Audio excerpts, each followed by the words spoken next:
नमस्कार, मी सचिन गावाने आपलं स्वागत करतो मेट्रो नाईट या बुलेटिनमध्ये। बुलेटिनची सुरुवात करूयात एका ब्रेकिंग बातमीनं। योगेंद्र पवार आमदार होणार, मी देखील तुमचा आमदार असणार, उत्तम जानकर यांनी हे वक्तव्य केलेलं आहे। मी जनतेसाठी लढाई लढणार असल्याचं उत्तम जानकर यांनी म्हटलंय। राज्यावर आणि देशावर भाजपचा अजगरासारखा विळखा होता असं देखील उत्तम जानकर यांनी म्हटलंय। आपल्या अस्तित्वासाठी विधानसभेच्या मैदानात उतरायचं आहे असं देखील उत्तम जानकर यांनी म्हटलं।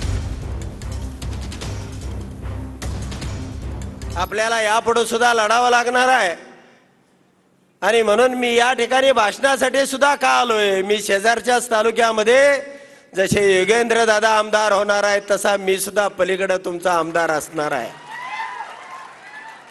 मी सुद्धा तुमच्यासाठी लढणार आहे। मी सुद्धा तुमच्यासाठी या ठिकाणी लढाई लढणार आहे। तुम्ही पाहिलं असेल या राज्यावरती देशावरती भाजपाचा असा अजगराचा विळखा पडला होता, त्यामधनं कुठल्याही माणसाला सुटणं शक्य नव्हतं।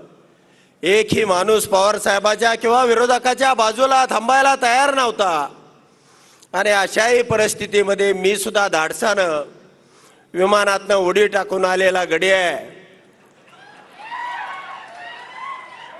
आणि त्याच तडफेनं त्याच त्वेषानं ही विधानसभा सुद्धा तुम्हाला पवार साहेबांसाठी नाही तर आपल्या अस्तित्वासाठी लढायचे आहे।